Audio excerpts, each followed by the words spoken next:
for fantasy. Football franchise, talking about that guy. Hoogie, Tyler every week. Heavy analytics, competition real steep. Whoa, that's sweet. Oh, in this belief. Nick so sick, man, bringing ships the whole fleet. Goats, not sheep. Follow every tweet. Don't sleep, always finding sleepers on the street, boy. F3, winning every single league. Money back guaranteed, but it's free. Welcome to the franchise. Welcome to the franchise. Let's go. All right, welcome back to the F3 Pod. My name is Sean. You can find me on Twitter at Lanny1925. I am here with my co-host Joey. You can find me on Twitter at JoeyTheToothIDP. And I'm here with Andrew.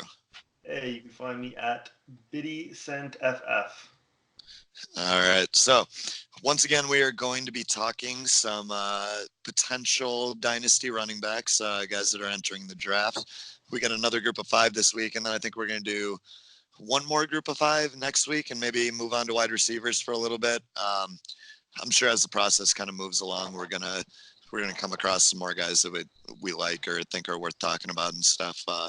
So we'll probably get back to running backs at some point. We'll definitely revisit some of these guys once we get through the combine process and all that and start trying to rank these guys and all that stuff. But today we're going to kick it off with Anthony MacFarland. Either of you guys want to kick it off with him? Go ahead, Andrew. All right. I actually liked him quite a bit. I mean, I think he's not going to be a highly drafted guy because I don't think that he's going to be a bell cow at the next level. But I can see him being a very productive part of a committee. I think he's probably going to be like a late pick. I thought he was fast. I thought he was elusive. I thought he was explosive.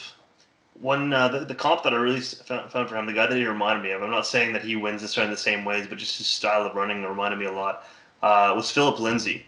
And I think it was kind of the erratic nature of his running, where he looks almost out of control.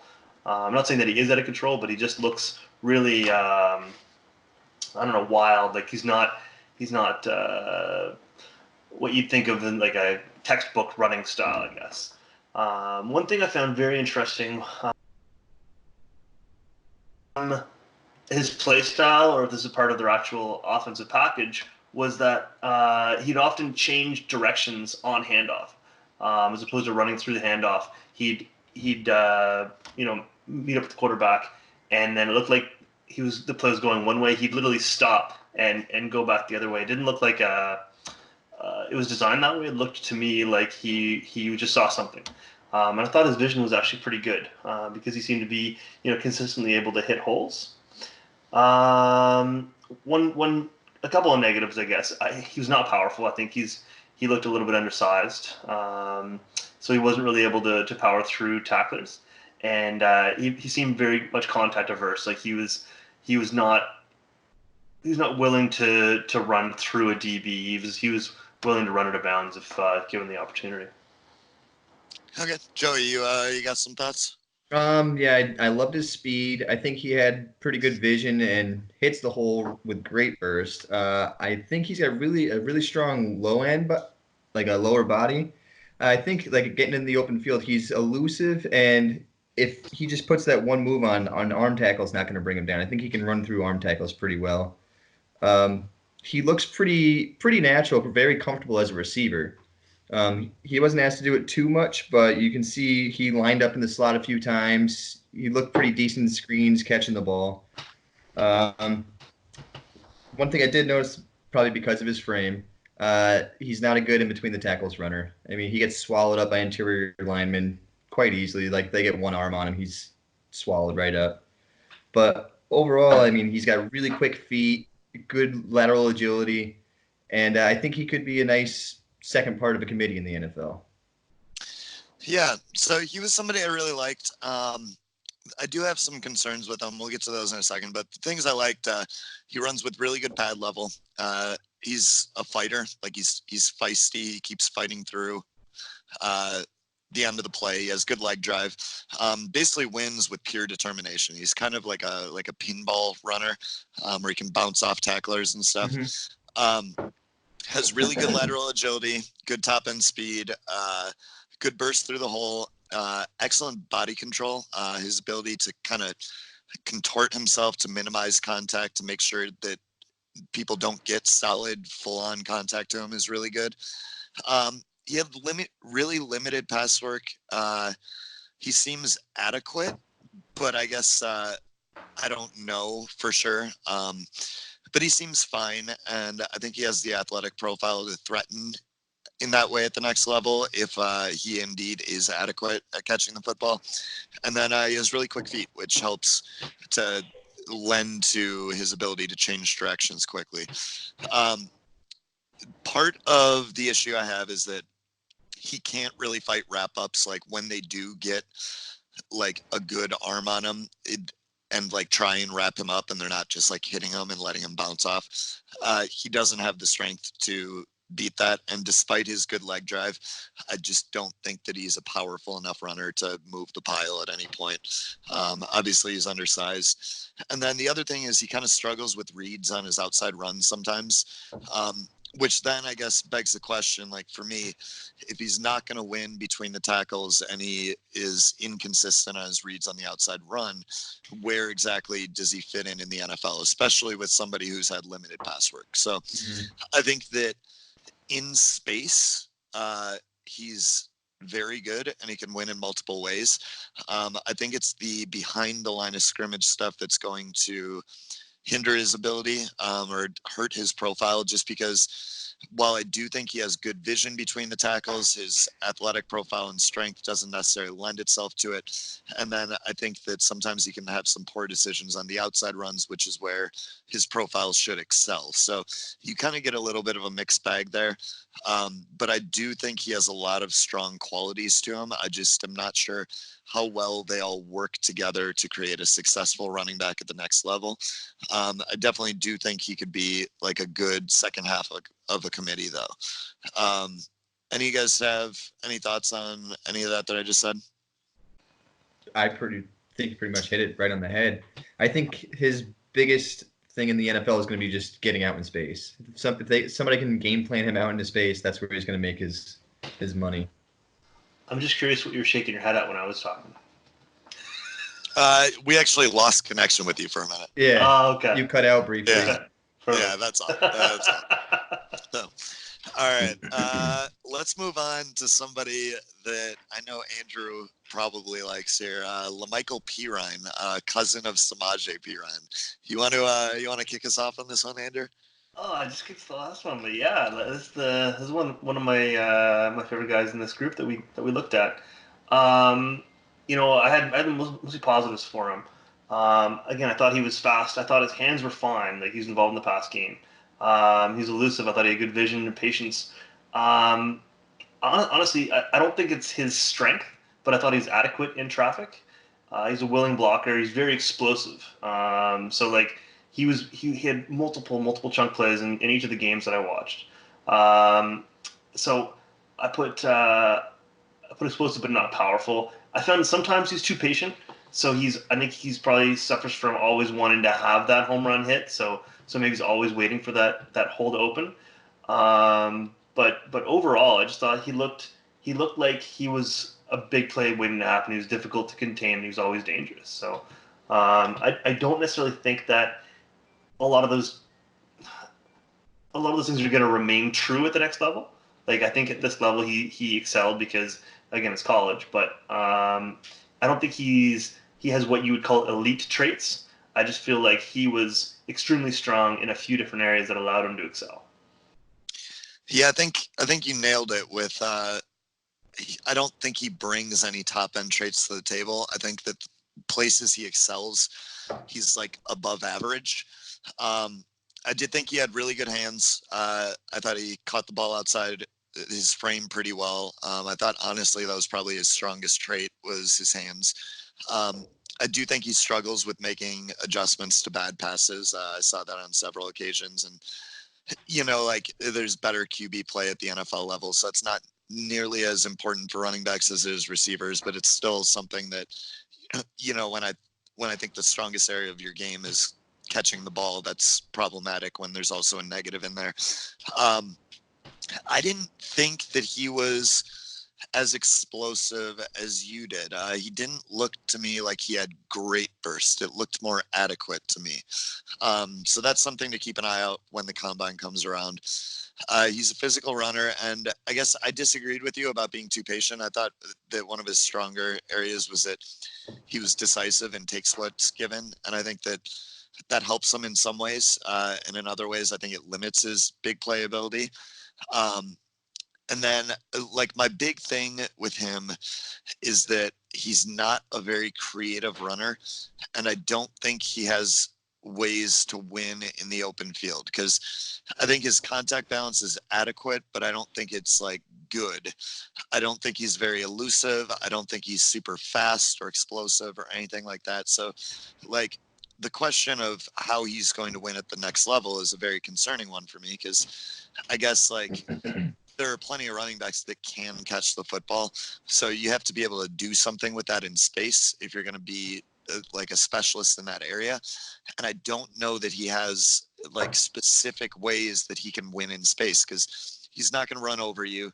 He's not going to run through you. He's not going to break your tackles or bounce off you. He's not going to juke you out of your shoes or have an elite spin move or anything like that. So, like, if you can't beat defenders in one-on-one situations and your area where you excel is catching the football, I don't know how valuable that is at the next level.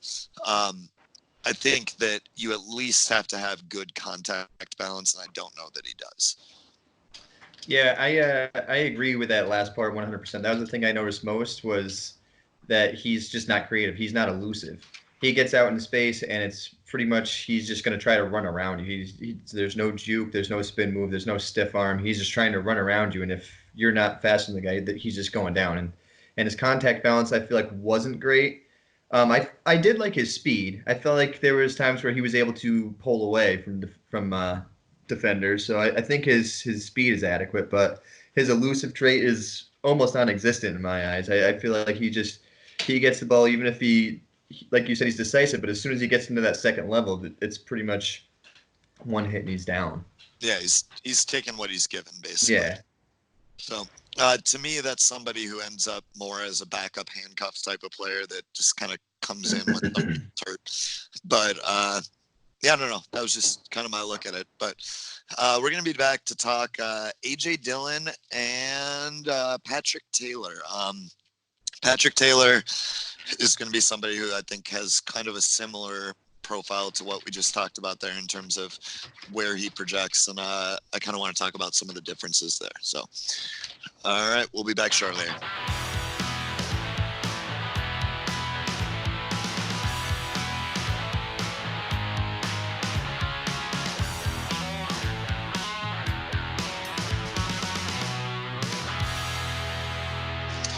All right, we're back, and we are going to talk A.J. Dillon. I'll kick it off here. A.J. Dillon was one that I was kind of really excited to watch, because I know there were a lot of people that really liked him last year. So I kind of had decently high expectations going into it, and I was really, really let down by his film. He's a really big running back, but he's not very graceful. He lacks body control. He struggles to change direction. I think he really needs a head of steam to kind of win in contact situations, which is something you don't want to see out of a bigger back that kind of lacks explosiveness and athleticism.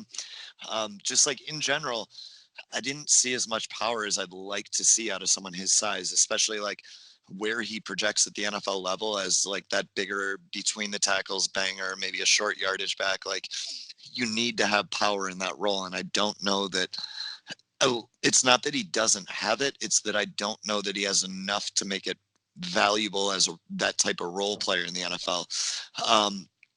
When he did flash body control, I thought he was actually quite good with his contact balance. There was a run in the second quarter of the NC State game that I remember that he just kind of like contorted his hip just a little bit, bounced off, and made like a few moves on guys, just like subtle stuff to stay on his feet. And like, if he could develop that more, I think he'd be much more valuable in those between the tackle runs. But I think just like kind of lacking a top gear, rarely attacking defenders, having just adequate contact balance, not overly powerful like you'd want to see from him. Like, I just think the profile kind of struggles to translate.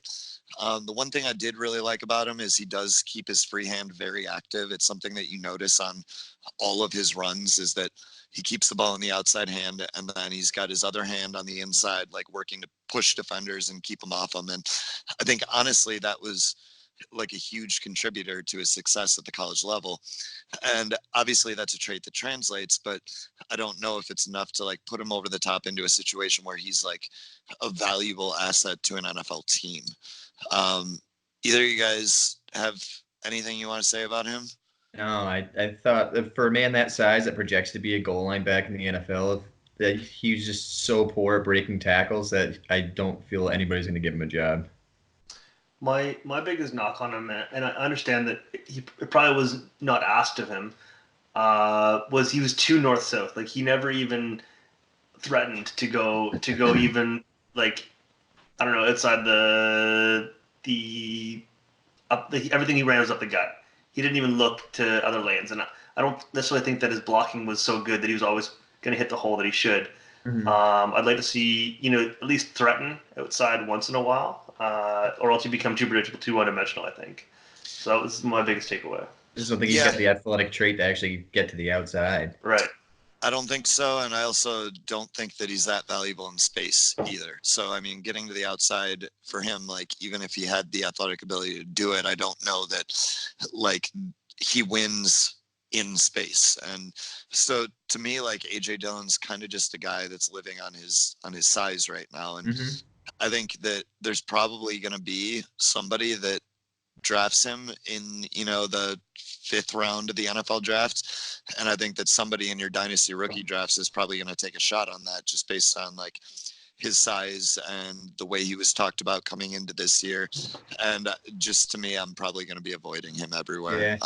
Plus, he's got quite a bit of miles on his body. He ran the ball a lot in college. Yeah, so I'm actually going to take a second to talk about that because there's been actually a good amount of talk on Twitter about how much mileage actually matters to a running back. And I guess like what people are coming up with is that like all of these top backs have had all of like so many carries and stuff, and so it doesn't affect them. And like I think that's the wrong way to look at it, because like I'm not saying that mileage in college actually affects running backs, but to say that it doesn't is like we just don't have the information. Because something I found while I was building a statistical model is that like the number of carries positively correlates to NFL success, but at the same time there's a reasoning for that. Like good players are going to be the focal point of the offense for the most part. So like if you're a guy that is the best player on your team, you're going to get overloaded with carries, and generally the better players are going to have more success in the NFL. So we don't really have any definitive evidence one way or the other as to whether or not carries in college, number of carries affects your ability or longevity in the NFL or health or anything like that. So like number of carries to me is something that I kind of just leave alone in terms of like looking at longevity and just health, because I don't know that we can say one way or the other. And to people that say it doesn't matter, it's like, well, we can't really say that because the evidence that we're using is that good running backs get the ball a lot in college, which should be a given. So, let's talk Patrick Taylor. I know that I think I liked him a little more than you guys did. So let's let one of you guys go first, and then I'll go, and we'll let one of you guys retort here. All right, I'll go. He was okay. He's a big back. He's 6'3", 223 pounds. I thought he was strong at finishing his runs. I felt like he had decent power. Usually kept his legs moving forward and finishes moving forward. I feel like his vision and patience were questionable to me. He seems as soon as he gets the ball, he's already made up his mind. He doesn't let a play develop, and he just goes straight, and a lot of times he'll run into a pile when he simply could just wait a minute and use a simple cutback. I felt like his contact balance was questionable too. I feel like he went down on initial contact far too often. He ran far too upright. Like every time he got the ball, he was straight up and down. And I feel like if he lowered his pad level a little bit and used his leg power, then he could get a couple extra yards each run.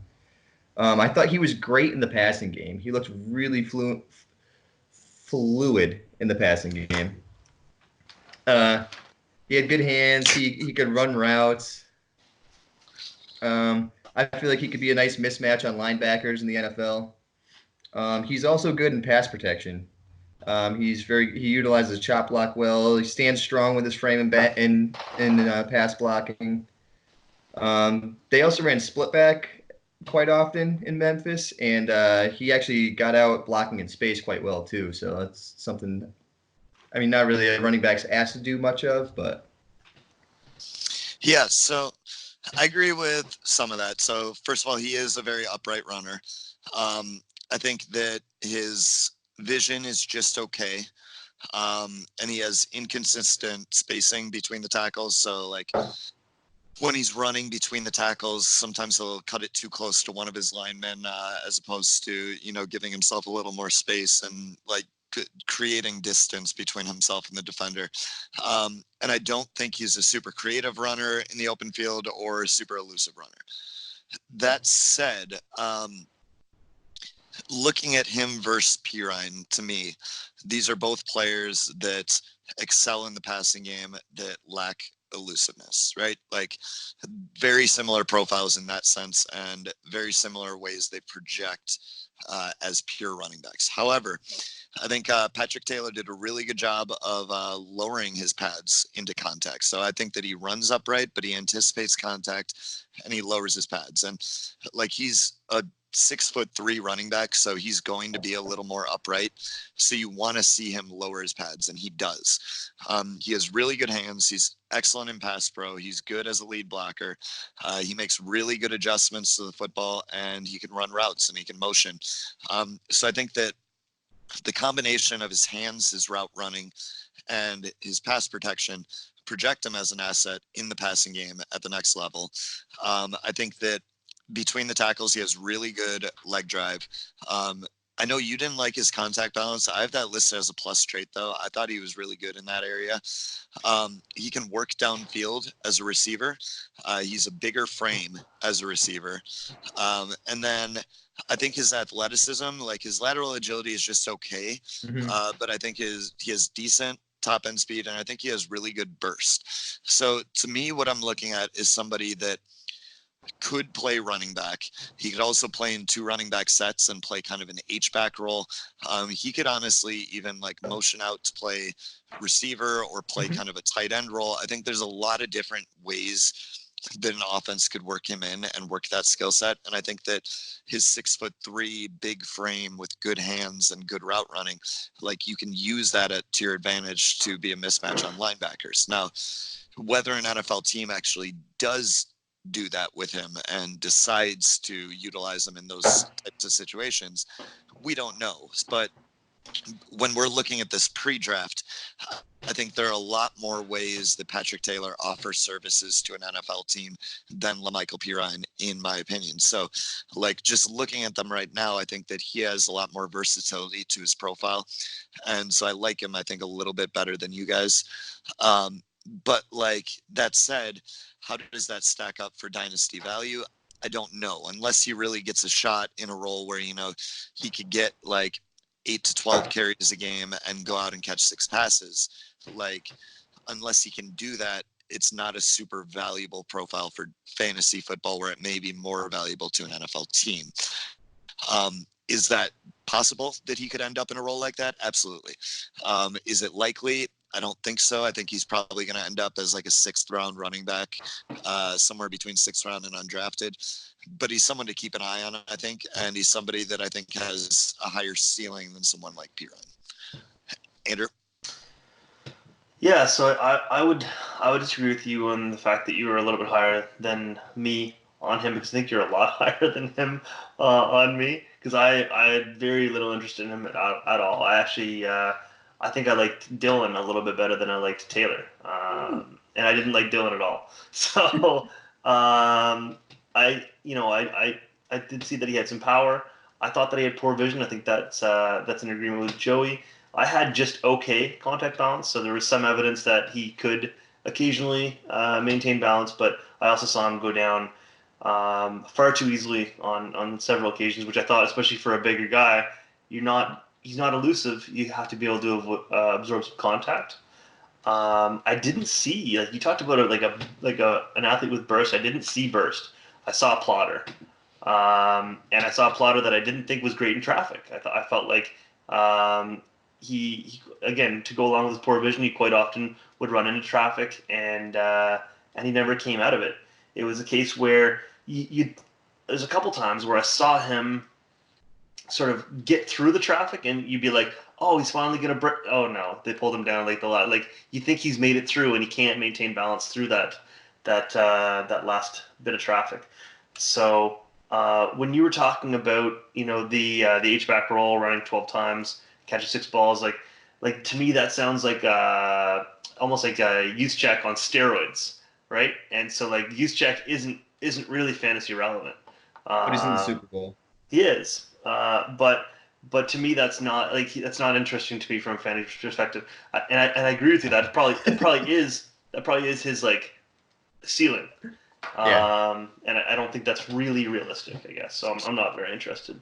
So I think the difference is like if you were to utilize him in this role, he'd play a little more running back and he'd actually like get out and catch more passes, I think, than Juszczyk. But I think the odds of him doing that are not great. I agree with that. I think where we're differing right now is our evaluation of his burst and his contact balance. Mm-hmm.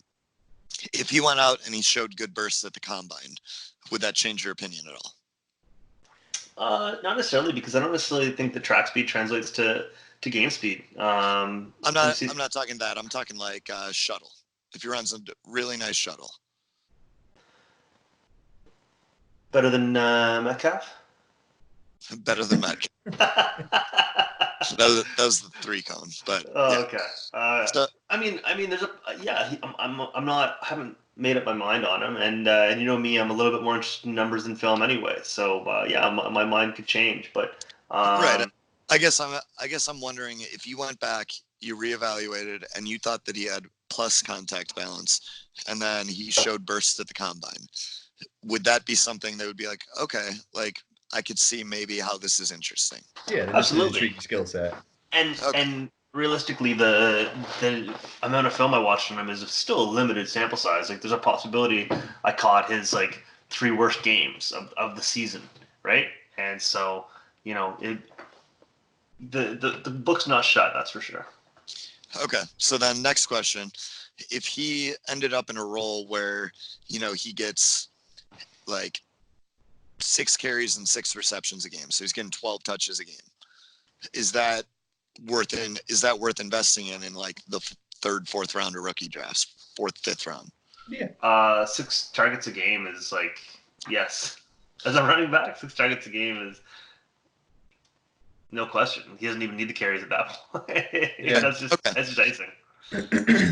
Okay, so we're looking at it as like pretty similar in terms of where we value him, where it's like none of us really see him as a valuable asset at the moment, but we see him as an asset where like his skill set lends itself to a role where he could potentially carve out a role in the NFL and be valuable. If used correctly, he could definitely be valuable. Right. So he's definitely, like, to me, one of those late round lottery tickets where if he gets drafted to a team that has kind of a gap in that receiving role, like, he might be somebody that intrigues me. So, all right, we are going to take a short break, and then we will be back to talk, I think, all of our favorites of this group, Michael Warren.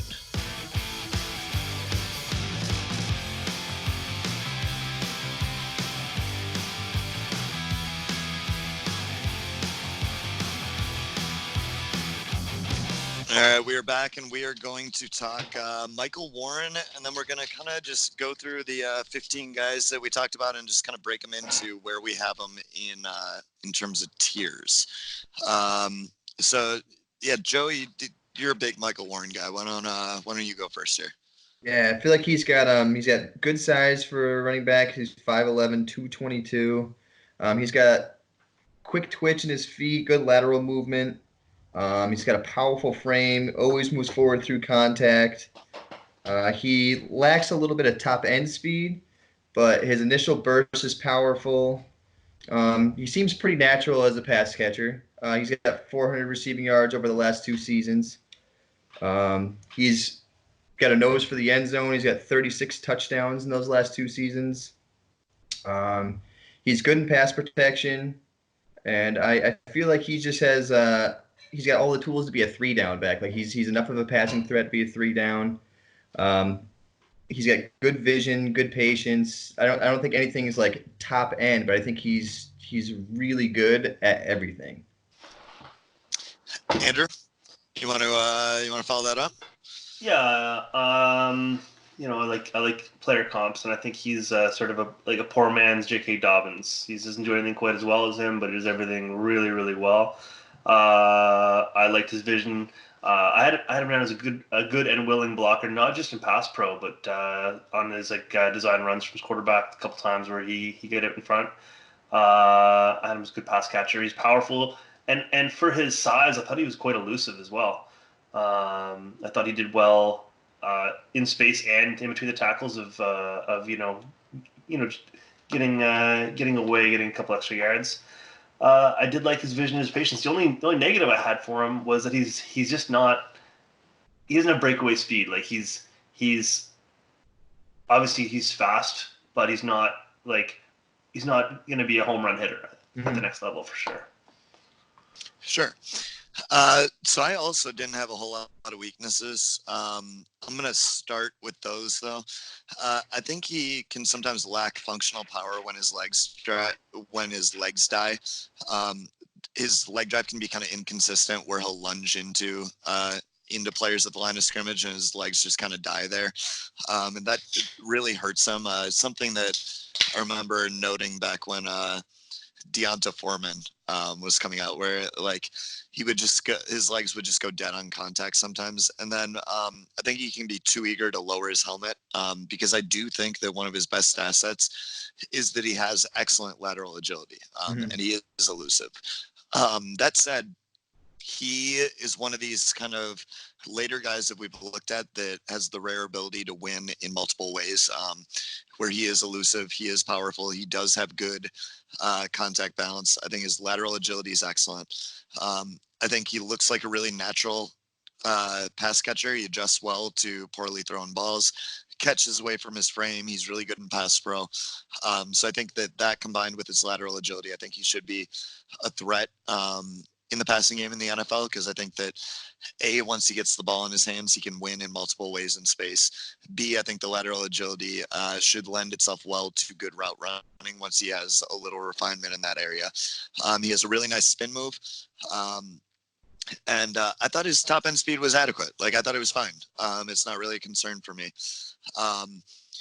And I think that his elusiveness, his ability to stop on a dime, and his ability to keep good pad level, all of that really just combines to somebody that can win between the tackles, can win at the second level, can win outside the tackles, out in space, in the secondary. I think he can win at every level. And I like just one final note is I think he has really good situational awareness, where if it's 3rd and 2, he's not worried about bouncing the run outside to try and get as much as he can. He's just worried about getting to those sticks. He'll lower his head and he'll take what he needs to get there. Right. And that doesn't look good on the stat sheet always, but it looks good in terms of like being a smart and efficient runner. Looks good in the coach's eyes. Yeah. And I don't think I think he's the type of running back that doesn't do a whole lot wrong. And I think you nailed it, where like he definitely has the profile to be a 3-down back in the NFL. Is he going to be a highly coveted running back that is going to come in and be an immediate starter? No, probably not. I think there's a good chance that he goes early day 3, though, or early day 2. I guess, sorry, mid day 2. So like early round 3, mid day 2. I think he could fall as far as the 5th round, though. So draft capital is going to be a big thing for him, as well as landing spot, because I think he is the type of player that if he lands somewhere where there's an opportunity, he could definitely seize that opportunity. But I don't think that he's had enough production or is going to blow up the combine or anything like that enough to warrant like super high draft capital where he's going to be drafted necessarily to a situation that needs a running back immediately. But he's definitely somebody that I'm super interested in, and I think that he hasn't had a whole lot of chatter from the dynasty community. So definitely somebody that I really, really liked and I'm interested in. Yeah, same here. He's my guy. He's your guy. He's my guy. All right. Do we want to You are my talk guy. You're both my tiers guys. here then? Just shut the fuck up. Do we want to talk tiers here then? Yeah. Kind of break up where we have all these guys. The tears All right. I'm crying because you told me to shut up. Oh Jesus. The tears because I have so much love for you too. Do we want to do tiers or we want to just Let's call do it. All right. All right. Let's Andrew, you want to give us your tier first? Give us like your top tier of running backs. All right. So the obvious names are Etienne, Dobbins, and Swift. And Etienne went back to school. Exactly. So it's Dobbins and Swift. I am really, really tempted, and I think it's obviously going to require some further evaluation. I'm really tempted to put Akers up there. He's not. I don't think he's quite there yet for me, but I think he's right on the cusp. Okay. Taylor's not making your top tier? No. Okay. Joey? Dobbins, Swift, and Taylor did make my top tier. Okay. And it would be ETN, but he went back. ETN would have. Okay. Yep. Yeah, for me right now it's all three of those because while pass catching is definitely a big thing for me, and I don't think Taylor looks natural doing it. I think at this point in the process, there's a very legitimate chance that Taylor goes in the first round, and I think that almost any team that drafts a running back in the first round has plans to use them unless you are the Seattle Seahawks or the New England Patriots. But I think that if Taylor goes in round one, Dobbins and Swift go in rounds 2 or 3, I think that you got to include Taylor in that tier. I think anytime there's a round one running back, you got to keep him in that top tier of backs. Even if I do think that in terms of the modern NFL and viability, fantasy-wise, Dobbins and Swift, given the right situation, should be able to exceed Taylor's production. Andrew, let's hear your second tier. So you because got Akers. Yeah, Akers is there because he didn't quite make the top tier. I've got Taylor obviously and Hilaire, and I guess depending on how many tiers we're doing, we didn't really discuss that. Yeah, as many as you want. Yeah, so I think those guys kind of separate themselves a little bit from the next two guys, so we'll leave it there. So Akers, Taylor, and Hilaire. Okay. Would Akers be almost in a separate tier, that kind of in between tier 1 and 2? Yeah, I mean, I think I certainly view him ahead of Taylor and Hilaire. So if you want to break it down that much, then yeah. But I think they're almost as close to him as he is to the guys above him. Okay. Yeah, I've got a couple. I got 2 one-player tiers. I guess 3 of them here. So just where I kind of think they sit in between tiers. But what do you have for us for your second tier? I would just have Akers and Edwards-Hilaire actually. I would have put Chuba Hubbard here, but he's going back to school. Yeah, I got Akers and Hilaire. Chuba would not have made this tier for me in the current state. No, he's in the next tier. So, all right. How about your next tier here, Andrew? So I've got another small tier. I've got Warren, and I would have had Hubbard here had he declared. Okay, and I got Zach Moss and Hubbard here. Yeah. Yeah, I got Zach Moss and Warren. Okay. All right. Then yeah, my I guess 4th tier, because Zach Moss in his 3rd tier of him by himself. I think having him on his own, he could either bump up to tier 2 for me, or down to the next tier, or maybe this next tier somebody moves up into his group. But I have Keyshawn Vaughn, Michael Warren, and Eno Benjamin in this group. They're all people that I think are talented, and they all have valuable skill sets, and all of them can win in multiple ways. So they kind of set themselves apart from the rest of these guys below them. But I think all of them definitely have their flaws in their game, and I think that they are very largely going to be dependent on where they land. Because like similar to looking at guys like Darrell Henderson last year, where like he ended up behind Gurley, and suddenly like that definitely drops his stock significantly. Mhm. So yeah, I think landing spot's going to be key for these three. How about you guys? Go Troy. I just have Keyshawn Vaughn and Eno Benjamin. I just feel like their skill set with whoever's left it's just that much better than them. I mean, Keyshawn Vaughn's pretty complete, not great at anything. Eno Benjamin has excellent athletic traits, but he has work. He has things he has to work on. But I still think their talent wise, just general talent is better than everybody else. Andrew? See, this is my biggest tier. I've got 5 guys here, and they all have a big, relatively big hole in their game. I feel. So I've got Moss and Benjamin, which you guys obviously had higher than me, but I also got Perine, MacFarland, and Vaughn, all in the same big tier. Okay, so actually you have Eno in the same place we do. It was just Zach Moss that we had higher than you. I Mm-hmm. thought Joey had Vaughn higher as well. I just had Vaughn and Eno in this one. Okay. Yeah. So then for me, my next tier, I have Anthony MacFarland on his own. Because I don't think he's the same level as Warren Benjamin and Keyshawn. Although that could definitely change as I watch more film here, and as we get athletic testing and all that stuff. So he could move up into the tier above with Keyshawn and Warren. So yeah, I kind of just have him on his own here.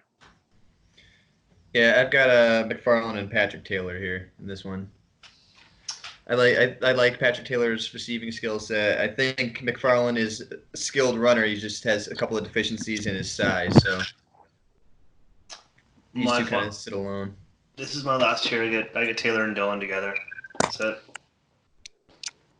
Okay. Yeah, then my tier, I have Taylor and Perine, and then I have like a step below that, I have AJ Dillon.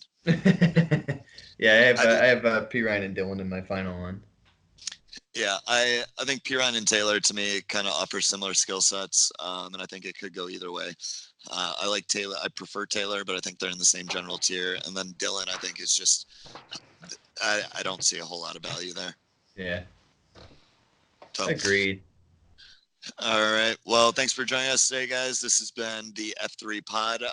You can find our written content at dynastyfootballdigest.com or at idpguys.org. You can find our video content on YouTube at Writer Digest Network, REITER. You can find Andrew at BiddyCentFF on Twitter. You can find Joey at Joey the Tooth IDP. You can find me at Laney1925. If you go to the websites, you can subscribe, get tools, rankings, offensive, defensive ADP, access to our Slack chat, a trade calculator, starts it, all that good stuff. So we are going to be back next week to talk just a couple more running backs. We got 5 more. And then I think we're going to move on to wide receivers for a little bit. Talk probably Judy, CeeDee Lamb, some of those guys. So, yeah, thanks a lot for joining us, guys. And we'll talk to you next week.